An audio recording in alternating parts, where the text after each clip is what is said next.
একদম সহজে কীভাবে এনআইডি কার্ড ডাউনলোড করবেন সেই প্রসেসটি দেখিয়ে দেবো। অনেকে ইউটিউবের মধ্যে ভিডিও দেখেন, একবারে ক্লিয়ারলি বুঝতেও পারেন না যে কীভাবে ডাউনলোড করবেন। একবারে সহজ পদ্ধতিতে আমি ভিডিওটি দেখিয়ে দেবো কীভাবে আপনি ডাউনলোড করবেন, কোনো ঝামেলা ছাড়াই একদম সহজে ডাউনলোড করতে পারবেন। তো ধৈর্য ধরে ভিডিওটি দেখতে হবে। ভিডিওটি যদি ভালো লাগে অবশ্যই একটি লাইক দিয়ে যাবেন। এই চ্যানেলে নতুন দর্শক হয়ে থাকলে চ্যানেলটি সাবস্ক্রাইব করে সাথে থাকবেন। গুগল ক্রোমটি ওপেন করবেন, আপনার মোবাইলে গুগল ক্রোমটি ওপেন করার পর সার্চ করবেন এনআইডি সার্ভিস।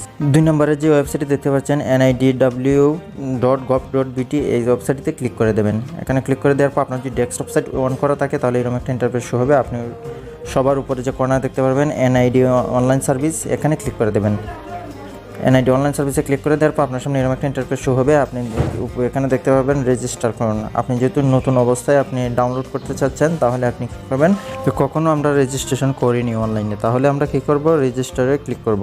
এরপরে যে রেজিস্টার করুন এখানে ক্লিক করব। এখানে ক্লিক করে দেওয়ার পর এরকম একটা ইন্টারফেস নিয়ে আসবে, আরেকটা ইন্টারফেস নিয়ে আসবে আপনার সামনে। তো এখান থেকে আপনি কী করবেন, আপনার যদি কোনো এনআইডি নাম্বার থাকে বা এনআইডি নাম্বার যদি না থাকে তাহলে ফর্ম নাম্বার দিয়ে আমি আপনাদেরকে দেখিয়ে দিব ফর্ম নাম্বার দিয়ে। তো আমি এটা ডেস্কটপ সাইট করা এখানে, এই জন্য এরকম দেখাচ্ছে। আপনার এটা যদি ডেস্কটপ সাইট না করা থাকে শুধু একটা পেজে দেখাবে, যেটা আমি ইউজ করতেছি এখন, জাতীয় পরিচয়পত্র নম্বর বা ফর্ম নম্বর। তো আমি আমার ফর্ম নম্বরটি দিয়ে আপনাদেরকে দেখিয়ে দেবো। তো ফর্ম নাম্বার যারা দিয়ে ইউজ করবেন তারা NIDFN লিখে তারপর আপনার ফর্ম নাম্বারটি দিয়ে নেবেন। তারপর এখানে দিন, মাস, বছর দিয়ে নেবেন। এখান থেকে এটা দেওয়ার পর আমি বছরটা সিলেক্ট করে দিলাম। তারপরে নিচে যে ক্যাপচার যে অপশনটি আছে, এই ক্যাপচারটি এখানে দেখে আমরা ফিল আপ করে দেবো। দেওয়ার পর এখানে যে সাবমিট অপশনটি আছে এটার উপরে একবার ক্লিক করে দেবো। এটার উপর ক্লিক করে দেওয়া আরেকটি ইন্টারফেসে আপনার সামনে হাজির হবে, আরেকটি ইন্টারফেসে নিয়ে আসবে। আরেকটি ইন্টারফেসে নিয়ে আসার পর বন্ধুরা এখান থেকে আমরা সিলেক্ট করে দেবো সবগুলো। প্রথমে আমরা বর্তমান ঠিকানা দিলাম, এখন স্থায়ী ঠিকানা এখানে আমরা সিলেক্ট করে দিলাম। তারপরে পরবর্তী যে অপশনটি দেখা যাচ্ছে এখানে আমরা ক্লিক করে দেব।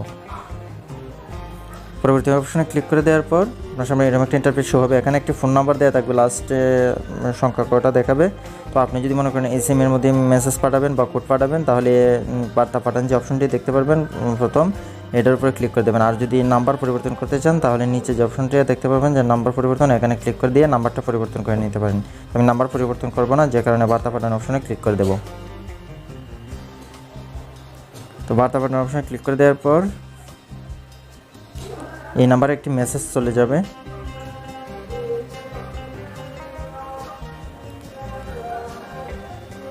তো আমার নাম্বার মেসেজটি চলে আসলো। এখান থেকে আমি মেসেজটি বসিয়ে দেবো, মেসেজের কোডটি সেটা বসিয়ে দেবো। বসিয়ে দেওয়ার পর বহাল যে অপশনটি আছে এখানে ক্লিক করে দেবো। তারপর এখানে কিন্তু অনেক সমস্যা হয় বন্ধুরা, এখানে অনেক সময় আমরা একই মোবাইল দিয়ে কাজ করতে পারি না। তাই আপনাদেরকে খুব সহজভাবে দেখানোর জন্য আমি কী করছি, আরেকটি মোবাইল এখানে ইউজ করেছি। তো আমরা এই যে কিউআর কোডটি দেখতে পাচ্ছেন এখানে জুম করে নেব। জুম করে নেওয়ার পর আমরা অন্য আরেকটি মোবাইল ইউজ করবো। এখান থেকে এনআইডি ওয়ালেট প্লে স্টোর থেকে ডাউনলোড করে নেব। ডাউনলোড করে নেওয়ার পর অন্য মোবাইলে ওপেন করে নেব। যদি কোনো পারমিশন চাই তাই অ্যালাউ করে দেবো। দেওয়ার পর আপনার ক্যামেরা অপশনটি চালু হয়ে যাবে। চালু হওয়ার পর আপনি যে কিউআর কোডটি আছে এখানে স্ক্যান করে নেবেন। স্ক্যান করে দেওয়ার পর বন্ধুরা এখানে আপনার যে পেজটি আছে পেজটি বলবে যে স্ক্যান করার জন্য, সেই জন্য এখানে স্টার্ট পেজ স্ক্যান এখানে ক্লিক করে দেবেন। যার এনআইডি বা ফর্ম নাম্বার দিয়েছেন তার প্রথম সামনের পেজ এবং ডান বাম পেজটি আপনি স্ক্যান করে নেবেন এভাবেই। তারপরে ওকে অপশন হবে, ওকে অপশনে ক্লিক করে দেবেন। ওকে অপশনে ক্লিক করে দেওয়ার পুরাতন যে মোবাইলটিতে আমরা কাজ করেছিলাম সেটাতে একটি ধাপ সামনের দিকে এগিয়ে যাবে। তো আপনি উপরে দেখতে পারবেন এড়িয়ে যান অপশনে যদি ক্লিক করেন তাহলে আপনার অন্য একটি ধাপে চলে যাবে। আপনি যদি পাসওয়ার্ড সেট করতে চান তার নিচে দেখতে পাবেন সেট পাসওয়ার্ড, এখানে নিয়ে একটা পাসওয়ার্ড সেট করে দিতে পারেন স্থায়ীভাবে।